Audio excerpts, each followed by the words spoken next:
hard-engaged bad matchups. And of course, we saw the Yuumi banned blue side first banned by G2, we can assume, because they've had less time to play with her or practice or get hands around it, potentially. Now let's see what happens in this game. Ryze, Draven, Aatrox taken off the table. No Yuumi as of yet, but Draven 2 for 2. But of course it is the players that have excelled on that champion. Yeah, it's all the Draven mains. It's actually really interesting how in the LEC we have like 4 or 5 players that just love the Draven, even though it's not a super popular pick around the world. But it goes to show that here in the LEC, it's all about early game and lane dominant pressure. That's what makes this region so exciting, because it gets very explosive very early on. Cat in a hat, cat in a book, cat in the hat. Come on, don't ban Yuumi. Don't ban Yuumi. I really want to cast a Yuumi game. Vitality have 1 ban remaining. Silas was the final ban from Origen. Vitality in the last few seconds. I mean, maybe they're discussing it as well. Maybe we'll find out on mic check. Ah! Come on! I really want to see Yuumi here in Europe. She is banned away. And that means now first pick to Origen. Yeah, and ooh, instantly going for the Sejuani. All right, this is a more control style jungler here for Cold that he's going to be picking up. And what I've seen when Sejuani's been locked in other regions, the likes of Camille mid lane I knew you were gonna go there. In priority, because we discussed it. What would need to happen to lock Camille in if that happens? Well, it's an interesting one, because the Camille is all about controlling the river when you pair it up alongside a Sejuani. So I'm not sure. It really just depends if it's something that Origen have practiced and if it is something that they want to do. But I like this even more. At the end of the spring split, we saw Sona Taric in Rotterdam come into play. We never saw it split up, I don't think, and Origen are going to be the first team to do so as they lock it in alongside Tahm Kench. I have seen a Sona Tahm Kench played over in the LCK just a couple days ago. It's going to be Siva paired with Taric, and neither of the solo laners are locked in here yet.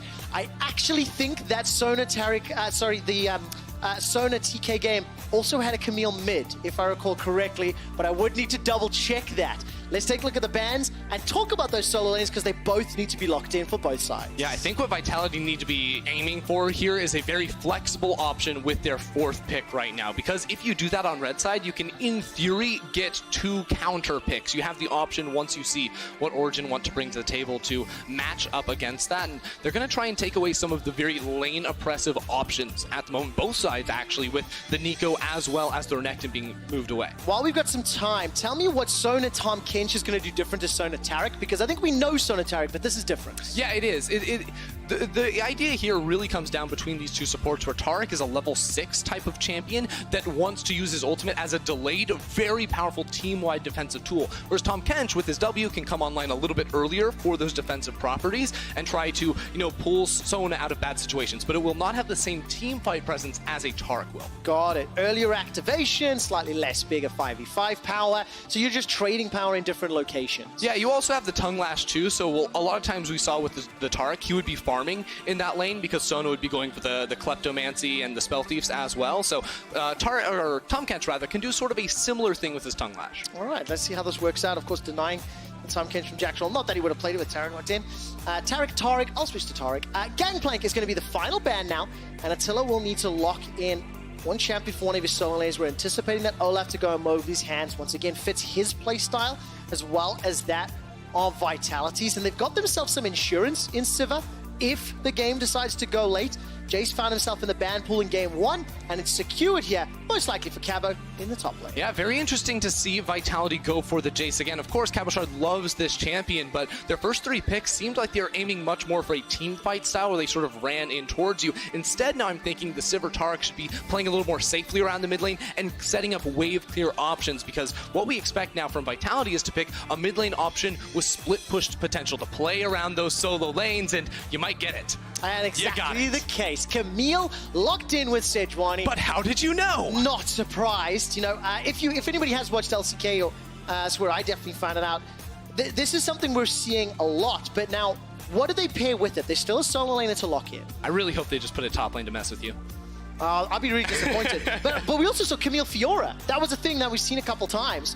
And if it's not going to be a little bit more engaged power in the Jarvan, expect that to land up obviously in Alfari's hands. There's a lot of go, go, go a lot of team fight and AoE to back it up. Oh, absolutely. You've got a lot of circles or hexagons with the Camille as well, a giant rectangle too with Sona ult, so you have all the AoE to start off fights, and you have, that snap ability to try and catch people out before the Taric ult can come down and protect you. I think that Vitality see maybe they need some answers to this hard engage 5v5 because the Azir with his Emperor's Divide has very strong self-peeling options trying to thwart that initial engage. But is it too slow? The amount of time I think my mind, I see Jarvan and Camille coming online versus the likes of an Azir.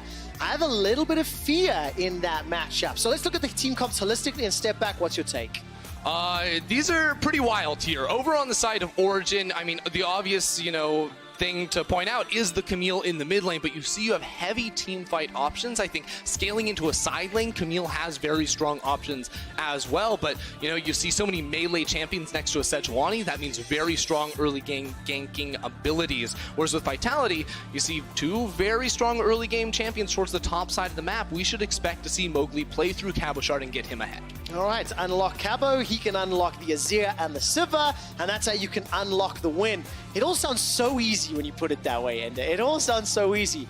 This is a very different type of team composition to what I was anticipating from Vitality. And we see both Andre and Yamato Cannon giving each other a hug as they are meeting for the first time in the Rift here in Summer. This is going to be a good one. I'm really excited to see how these two teams clash here, especially with the Camille in the mid lane. I was wondering, is this just an LCK thing or will it be brought out here? Well, seems like Origen have been doing their homework and they came in prepared. I want to see the results of Vitality's boot camp over in China alongside RNG. And the finalist from the spring split, Origen. What can they bring to the table with a very LCK flavored draft? It's Origen taking on Vitality.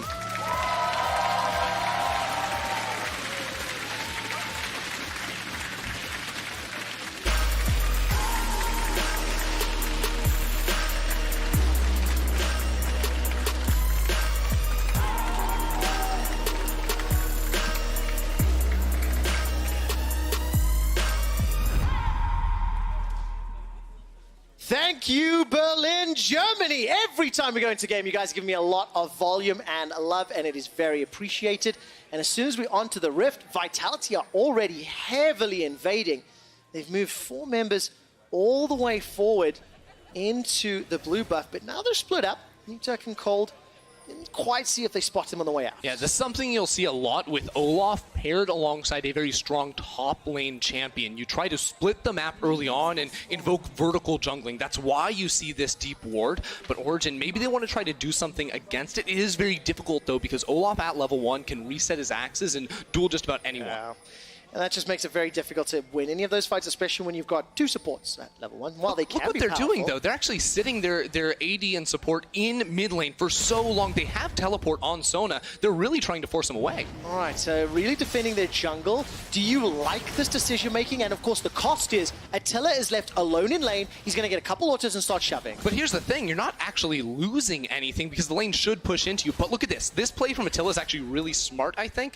Okay, maybe he's going to turn it around. But we used to see back in the day when lane swaps were popular, you would walk forward and try to pull the minion wave in towards the bush. And what this would do is you would get the minions on the enemy side to bunch up and focus fire your front line and push back into you. That's what I thought he was going to do. Instead, they end up just pushing it out and trying to put some more pressure down. I also anticipated Patrick and Mythy be a little slower to the bot lane, so actually they haven't missed any of the experience, and they're going to start farming up. Just one of those CS has been missed for now.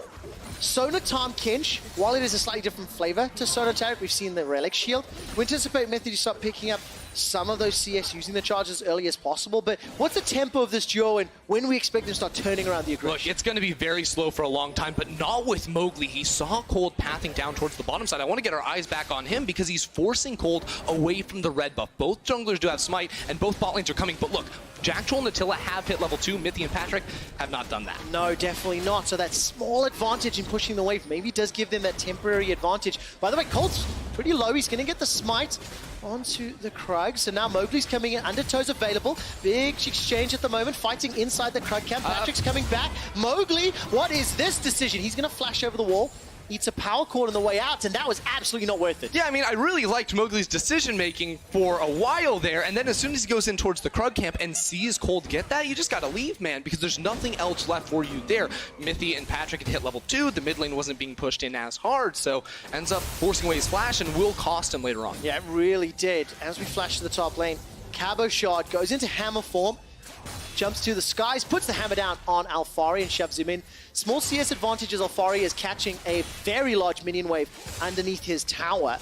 And as it stands, even start, but it was Vitality making the first proactive moves, and again Cabo stepping forward, popping the Scryer's Bloom and just getting some additional vision. Yeah, you know, Cabochard does have priority in this lane, but he went for a very interesting rune choice. Now, I was trying to check and see, are people taking Unsealed Spellbook on Jace? I really haven't been able to. You know, there's a lot of Kleptomancy, Summon Airy in the top lane if you want to harass against some of these melee matchups, as Mowgli forces Cold away and will get that Scuttle Crab, but this is either a mistake from him or a very different idea, and what the Spellbook would allow you to do is switch over to something like an Ignite if you do want to have kill pressure around certain thresholds. So if Mowgli did want to set up for a gank in the next few minutes, you know, Cabochard could switch that TP over to Ignite and have a little bit more all-in performance. I actually quite like that because Cabochard is sort of the tip of the spear when you think of Vitality. It's sort of him or Jizuke that tends to be the defining member of their wins. So if you add that additional versatility to arguably your best player, and then on a champion that can define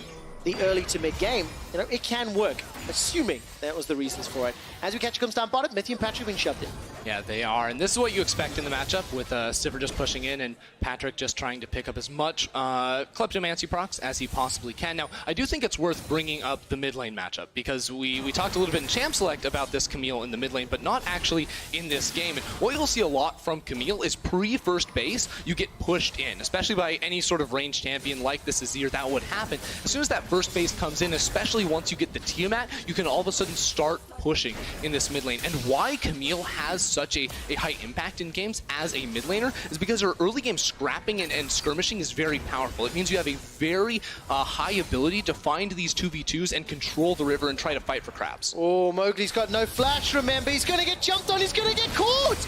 Yes, you got the scuttle earlier, but that is not a safe space to recall. And what did I say? You can't control the river against a Sejuani plus a Camille. It's absolutely deadly. Now Jizuke has to dash away because he knows Nukeduck and Cold are both in the area. And what we're going to continue to see from this duo is Cold to play very close to the mid lane to allow Nukeduck to apply pressure and push out. And then once level 6s come in, you see a Sejuani or Camille appear on your screen and you're by yourself, you will instantly die if you're on Vitality. Just think of all the mobility they've got in the kit, all the hard CC, and then the damage to follow it up. Yeah, and to be clear, like, this Camille does fall behind in CS early on, but it is the price you're willing to pay for that level 6 point when you can really try to find fights and snowball your advantage. Yeah, it's a calculated loss because you totally understand, like we mentioned, those little exchanges in the river.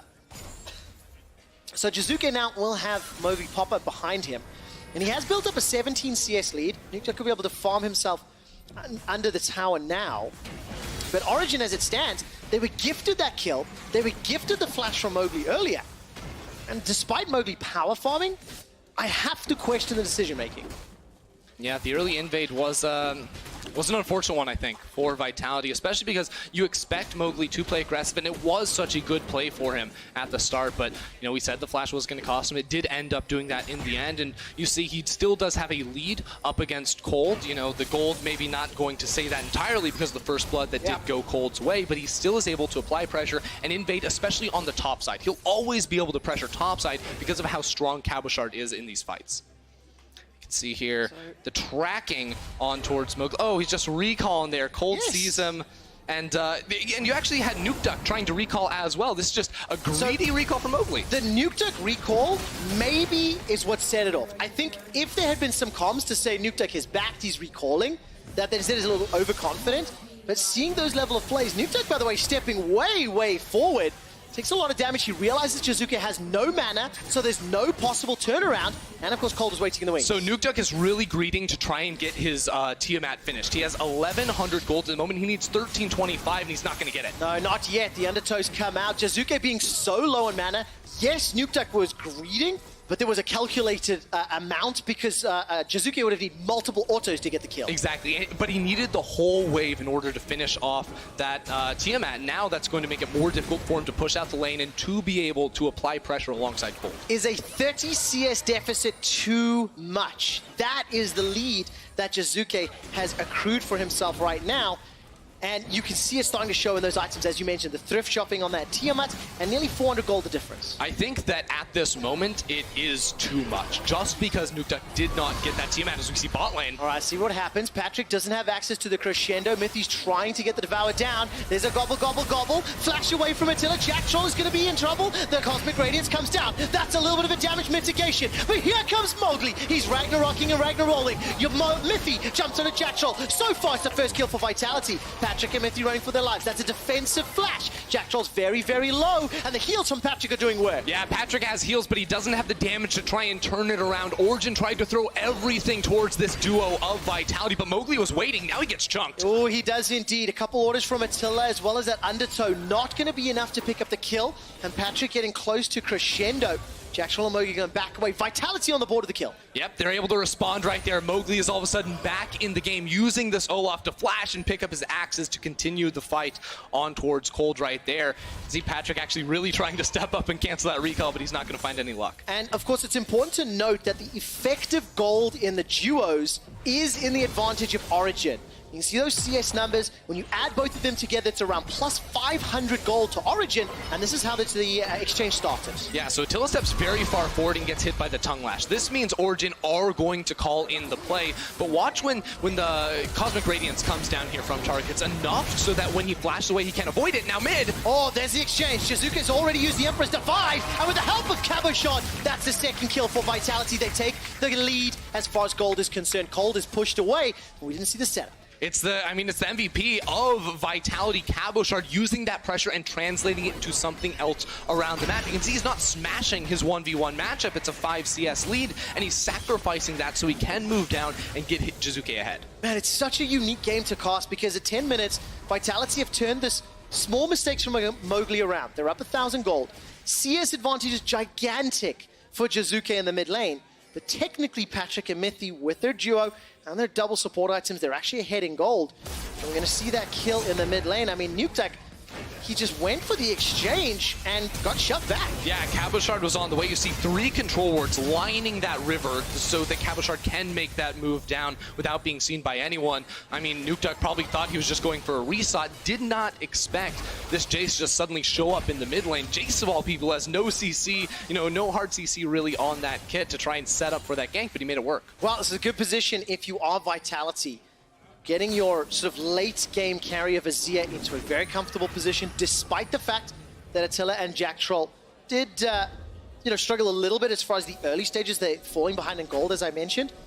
97 CS, starting to work towards those first items. Attila's going to be very confident and comfortable moving into the team fight phase, which is where Vitality can be a terrifying beast if any of those skirmishes and fights break out. Yeah, it's really interesting because when we talk team fights, usually with Sona Tark in the game, they're on the same team, and you always give it to the Sona Tark because they can't die. Sona has all the time in the world to give off heals, but I don't think the same is true when you're paired with a Tahm Kench necessarily. You don't have that extra duration of the Cosmic Radiance to fight. Now Mowgli wants in. He does indeed get so much damage onto Alfari. 2-level difference, but just wrecking him with those reckless swings. Yeah, and the best part is he's up there while Cabochard is under tower going for the recall. So you can see Vitality very aggressive as individual players. Oh man, Cosmic Radiance used here defensively. Patrick and Mithy once again chasing all the way forward. There is some support from Nukta coming down, and Jack Troll is flashless, and he will get taken out. The kill, is it going to get saved? No, donated to Patrick. Very easy 2v2. And all the training against Uzi does not seem to have helped just yet. Yeah, that's the unfortunate thing here for Vitality. It is, again, their bottom lane that plagues them in that 2v2. After getting put ahead from a counter gank by Mowgli, they just go down and die, not having the flashes, not being able to survive. Fortunately for them, Vitality do always play towards topside, so Mowgli is able to respond with a Herald. It's going to be so interesting to see how the mid game plays out. If this Sona Tahm Kench advantage will be enough to mitigate the Jace Azir advantage that's been set up. So what actually happens here? Oh, it's just a crescendo, stopping the stun from landing by Jack Troll, and even though he does get down the Cosmic Radiance, he's still CC'd, he's still eaten, so he's not able to actually escape during the duration of that ult. Man, it's insane. Just the more time that passes, the more scary this duo becomes. While that's going on, there was a battle for the Scuttle Crab. In the Smite fight, it was Cold that ended up winning. Jizuke ends up using those conquering sands to slide away to safety. And Vitality, despite a minor gold lead, it's just, it's a shifting of power, as we've said so many times already. Top half for Vitality so far, bottom half for OG, but the one concern I did have, before the 2v2 happened, Alfari got wrecked. Look at this play bot lane. Mithy goes in with Patrick. Oh man, here comes Nuketuck. He's got the Hextech ultimatum. That will dodge the stun, but at what cost? Manages to get the shield up for now. There's the kill onto Attila. Just a matter of time as now Jack Troll is running for his life. Alfari completed the teleport. Will get himself a couple autos. There's a Mountain Drake available. While that is being focused, Caboshot takes the first tower. So they're trading kills for map objectives. Patrick and Mithy will defend mid. Yeah, this is what we expected from these two teams. Vitality putting all their resources in towards Caboshard in the top lane, while OG go mid. Wow, there's Jizuke running a little bit low on mana. He's got himself a few Sand Soldiers to work with. Can he send them forward? Defensive flash from Patrick, and Caboshard can't really find the shots to make it work. Cabo's teleports on TP as well. I didn't see if he TP'd him behind the tower, but it's starting to get very scrappy and fights multiple sides of the map, multiple objectives. Yeah, Cold gonna go ahead and pick up the Mountain Drake. And while that engagement was going down in towards the mid lane, I think all in all, it was very good set play there from Origen to use that Abyssal Voyage to come in from behind here. And you can see it wasn't actually Mithy and Patrick, it was Mithy plus Cold. So it's the hard CC of the Sejuani. Jack Troll and Attila run face first in towards the Camille, who uses her ultimatum to dodge the CC from the Taric. That means once that goes down, there's nothing they can do to try and battle back against 5 members of OG jumping on 2. Yeah, definitely not going to work out in their favor, and that means OG, they're 4 kills up. They've got a Mountain Drake under their name right now and continuing to push. I mean, this Camille, now you're starting to see the strengths. Fallen behind, I was starting to get nervous. 40 CS deficit, which is still just about on the cards, is still a scary, sight. But the impact in those smaller skirmishes when backed up by Sona and Tahm Kench is really, really powerful. Yeah, the thing I am a little concerned about for Origen is that they don't have much range when it comes to their team fight damage later on. They have a Sona, and that's just about it. So I think mid-game fights are where they really want to try and play explosively and use this hard engage to find, split fights and maybe single out some individual members. But the later we go into this game, the more worried I think for them. All right, let's see if it's going to be more worrying for Origen or not. Mowgli's going to get caught by the tongue lash, uses the ultimate to try to escape. Teleport starting to be channeled. Jizuke should be arriving shortly. Emperor's Divide is just about available. Gets caught by the Anything can happen. Patrick pulls the trigger, gets himself an easy kill. And OG go 5 kills up. Jizuke was trying to go in there for the hero play for the highlight reel, and OG just slapped him 3 times in the face and knocked him down. The question is, how do OG win this game as they push forward? More kills. Another poor place on the recall, and I don't know if I should be hypercritical or just sad as Mowgli's the victim again. At that point, he's behind his tower, he's in his jungle. Now Vitality trying to find something, but it's 3v4. Yeah, it is 3v4. Cosmic Radiance will buy some time, but I'm not sure if it's going to be enough. Jack Troll goes golden for now. Caboshot pushes all the way forward in the hammer form. The Devour! It's so well timed from Mithy. That keeps Patrick alive. Cabo goes golden for a second, but it counts to golden. All of the stopwatches are being used, and when time will stop, it will be Origen that win the fight. Vitality just cannot kill Patrick. This man is immortal. Look at him. He's got his stopwatch. He got a Tahm Kench. You can't stop him. Patrick and Mithy are playing this duo fantastically. 3-0-3 on the Sona, and they are doing everything right.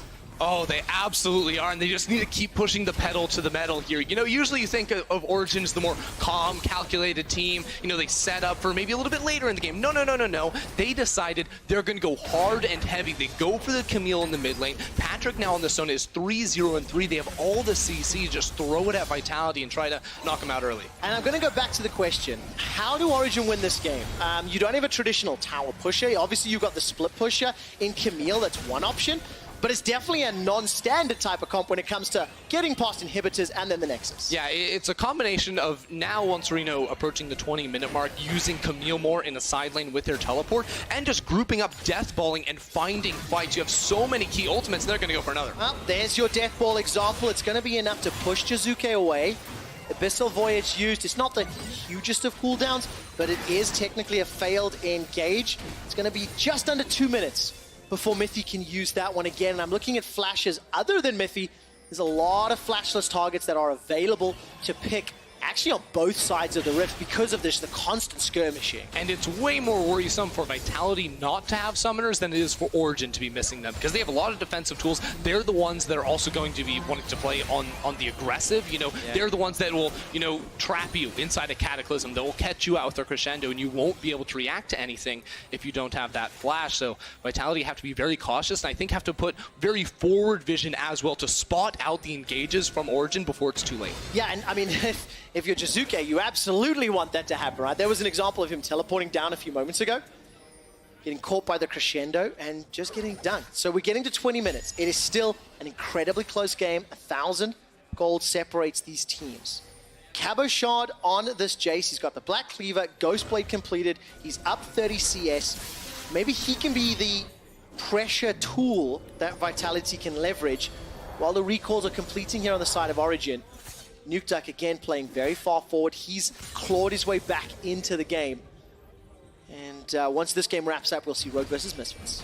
Yeah, I think now looking at Vitality, they are not down that much. It's only about 800 gold, and this is a team that I don't think likes to sit on their hands. They don't like to take things slowly necessarily, especially when a team starts to beat them just a little bit. So when we see Origen trying to group up and force 5v5s, I almost half expect Vitality to try and do the same, to try to match them, which wouldn't end up benefiting them in a game like this with a composition like this until they can get a few more items to come online. Because later on, 2-3 items here on the Sivir and the Azir especially, they're going to be able to do a lot of damage from range that Origen will not be able to match. Yeah, and I guess if the sort of wombo of Cataclysm, Hextech Ultimatum, Crescendo, if that doesn't find targets, the consistent damage from Azir, Sivir, Jace is going to be very, very hard to deal with.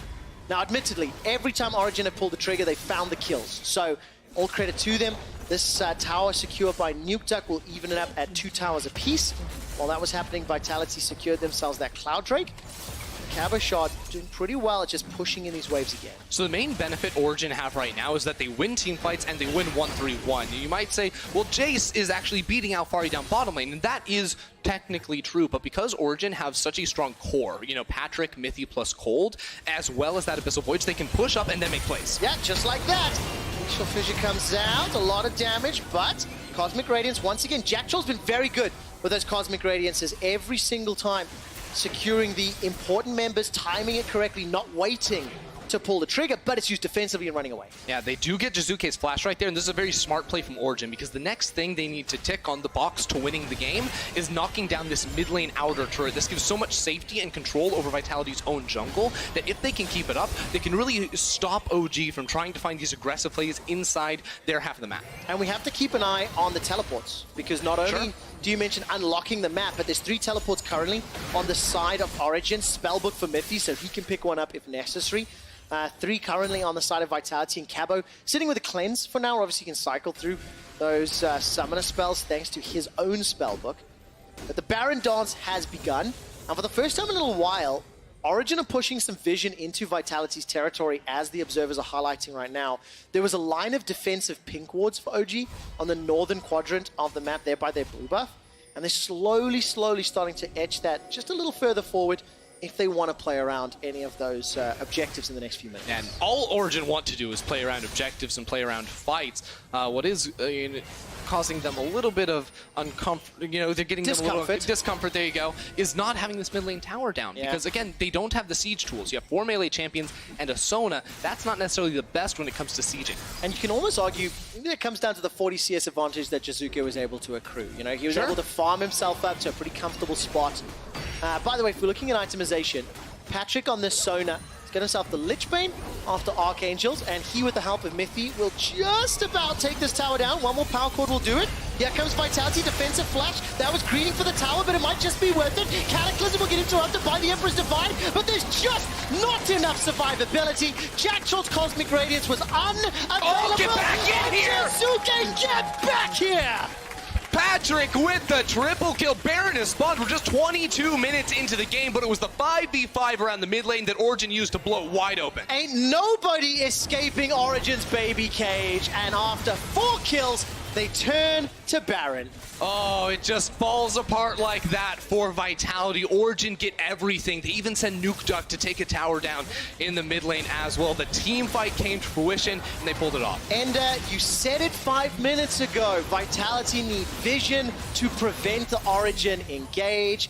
And unfortunately, even if they had that vision, it didn't matter. I can't wait to see the replay. I want to look at where the wards are, because OG just found their opening. They got the tower, the Baron, and a huge advantage. Yeah, now sitting at a 6,000 gold lead as well. The Mountain Drake too to help out with the sieges. You know, this is when they really want to split up the map, because again, with 5 people, you could look for a dive. I think that might be getting a little bit ahead of themselves, but if you can send Nuke Duck and Alfari to side lanes with that Baron buff, the siege should not actually be that difficult. No, absolutely not. And I mean, Baron plus all the kills in the tower, the gold lead jumps to 5,000. I want to look at the minimap at this vision. Oh, once we get... Oh, we got a fun little camera angle to start off. See, it was actually Vitality that walked in first. You know, Jackal flashed forward with the stun, but then you see, oh, that's Sivir. Attila tries to get into this cage. They use the wall very well, but unfortunately, it is not enough. Origen have enough damage, have the CC to chase them down and then pull them back over the wall. Jizuke not going to be happy about that one. I went back to check as well. Origen's pathing through the river was in between the control ward and the deep wards,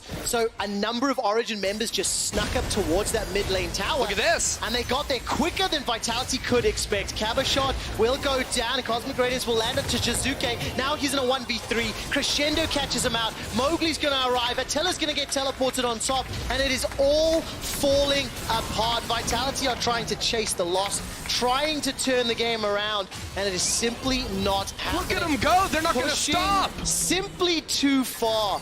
And as I was mentioning, Vitality made the call, maybe with some misinformation, and as it stands, Origen 16 kills to 3, but in the most Origen way. Look at all of the kills and assists. 12 out of 16, 13 out of 16, 10 out of 16. Every single member of OG is involved in most of their kills. Yeah, and they're involved in all areas of the map too, because while the rest of OG is chasing down for the extra kills, Alfari TP'd into a wave that Nuke Duck had prepped in the bottom lane. Before Nuke Duck TP'd into that fight, then Alfari picks it up, gets that inhibitor, the rest of OG is top lane, so they're just systematically taking Vitality apart. And Origen come back to the LEC after being crushed by G2 in the Spring Split Finals.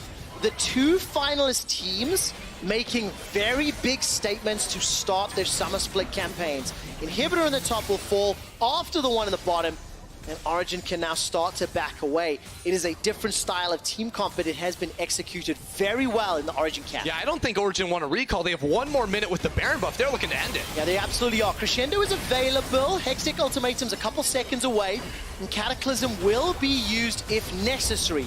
The tower's going to fall, but with that Lich Bane, as well as, you know, Camille just hammering away, plus Joven as well. These structures fall so quickly. They're not done yet, and I think we're in for the final siege. Yeah, OG are setting up for it. They have 3 different mini waves coming in. That's the Crescendo. And there's no Cosmic Radiance. There's no get out of jail free button. Jizuke forced to flash defensively. Hextech Ultimatum locks in members of Vitality. So far it's a 1-for-1. Tarek for Camille. That is a very good trade. But the rest of OG, they take down the first Nexus turret. Jizuke takes a chunk and he tries to turn it around. Vitality were sustaining on the Fountain, but OG were sustaining with their Sona as well, so they're going to keep it going for quite a while. Jizuke trying to push back in there, because if Vitality were going to win a fight, that was their best chance before Origen had gotten back to base and bought. But with the last seconds of the Baron buff going away, Origen have taken all 3 inhibitors. 5,739 gold Baron power play. That is exceptionally good use of the buff. And it is just moments away from the game. And I was trying to say beforehand, the 2 teams that made finals, they are coming into Summer showing they're prepared, they are ready, and they are not messing around. No, they're not. And if you would be as kind to direct your attention to Patrick's itemization after we see the damage dealt over the entire game, you might notice that that's a 906 Sona with a Death Cap, a fully stacked Seraph, you got a Lich Bane as well. Yeah, hurt. It really does. And I mean, and again, Attila. here comes Mithy and Cold. I mean, That's a Tom Kench Sejuani running down Sivir. I edge Essence Reaver simply doesn't matter. Mowgli, no flash available. Woohoo! That damage! Eating the power cord. I'm telling you, Patrick. he hurts. Cool guys don't look at explosions. The moment Patrick fired that spell away, turned and burned, and Mowgli drops. I mean, Patrick's doing that much damage with just a harp. I don't even know how that happens, but look at him go. There we go. Flash crescendo. Patrick's playing with the confidence. That is beautiful to see. 17 kills already involved out of his team's 20. Kill participation through the roof for Origen. 11 kills to Patrick as the last Nexus turret is being focused down by Alfari. Jizuke is just toying with Origen right now, and the ace for Patrick in Origen. They take down Vitality.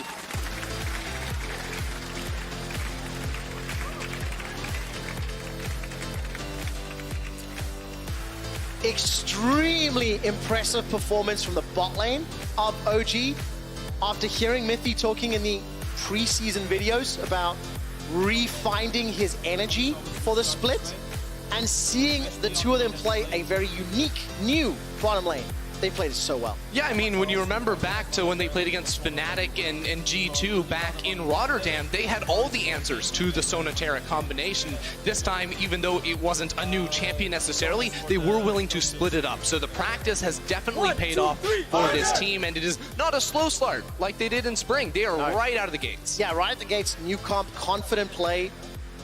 And that is, again, a strong statement. Now, let's not discount the fact that there was some questionable decisions on the side of Vitality. Mowgli, in particular in the early game. Some of the engages in the mid game trying to avoid getting, shut out. I say it's like chasing the loss. When you are losing, you want to just try to get away from it, try to push it out and force fight it at backfiring. It didn't work in that Vitality style. It's still showing through. It just didn't work today. Yeah, and I think we saw some of the same problems from Vitality from the spring split. Bottom lane, after getting that first kill handed over to them from Mowgli, they died in the 2v2 because they didn't have their flashes up and they stepped too far forward. So there are these same issues that we were hoping were going to be fixed coming to the season, and it's clear they need some more work before they can be, the second best team in the league like they were for so much of the regular season. I agree him completely, and we just saw scenes on stage right there as Andre, the coach for Origen, just greeting several members of Vitality. Of course, he used to coach several members of Vitality, so having a chat and ushering them off stage. Vitality, not the statement, not the game they wanted to make. We got Jizuke and Andre, as you mentioned. But all credit to Origen. This was them, this was their game, they took control.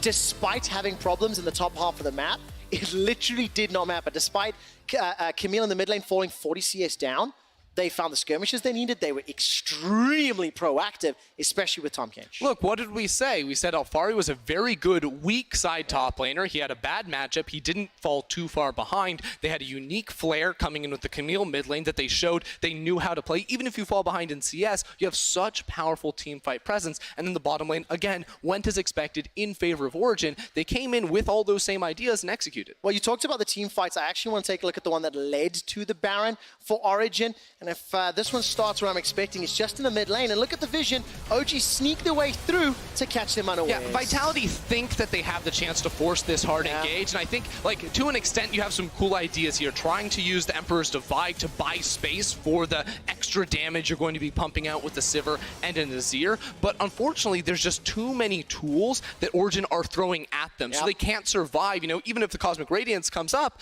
and they're invulnerable, there's still 3 more high-impact ults that will follow it. I absolutely love seeing Jizuke getting bounced back because of the Hextech ultimatum, of course. He was flying over the wall and just cannot get away from it.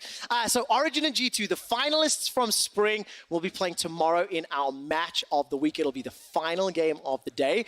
One of them goes 2-0. One of them will pick up their first loss.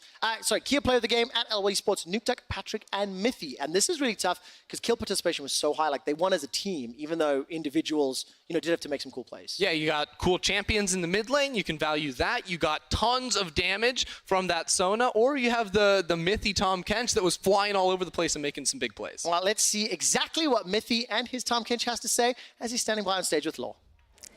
Thank you very much, guys, and congrats, Mithy, on the first game and bringing some new spicy stuff to the bot lane. We saw Sona and Tom Kench a few days ago in the LCK, but can you talk me through this bot lane? How do you activate it, and how risky is it to play it? Honestly, I don't really know that much. It's just they had Tarek, so we thought, let's just take the Sona away, and we just rolled from there. Okay, so now can you tell me more about you? How was the break for you guys, and how strong can we expect Origen in Summer Split? Went back home, and it was actually a very nice time because all of my friends had a break too. Usually that doesn't really happen. So yeah, it was nice hanging out, and then we got back to the preseason, and we've been hanging out a lot as a team. So yeah, it just feels pretty good to be with the guys, and the mood is pretty nice right now. So yeah, it's just fun. Really sweet to hear. I read an interview about you recently, and you were talking about the fact that self-reflection is very important in this environment as a player. So what did you learn about yourself during the break? I mean, I guess during this break, it's mostly just realizing that we can beat the Asian teams, and that there's a lot of things that I can focus on, and I'm just really grateful that my team right now is at a spot where I don't really have to think too much about where we're going and what we're doing. It's more individual now, where we just have to get better at our own mechanics. So it's just working well together with the situation I'm in right now, where I can just focus on myself and I can rely on the guys to make the right calls. So. And you had a great showing on the first split, so I can imagine that it will be even better in the summer. Now, facing G2 tomorrow, any first thoughts on that? Not really. I mean, it's just another team. We're going to prepare the same way, and if we get a win, that's going to be a pretty good position for us. So yeah, I'm just excited to play them. Hopefully they're good. Otherwise, it's going to be boring. So awesome. That's the best way to see it. Thank you very much, Mithi. And we're going to take a short break. And when we come back, it's going to be a brand new Rogue lineup taking on Misfits. Stay tuned, guys.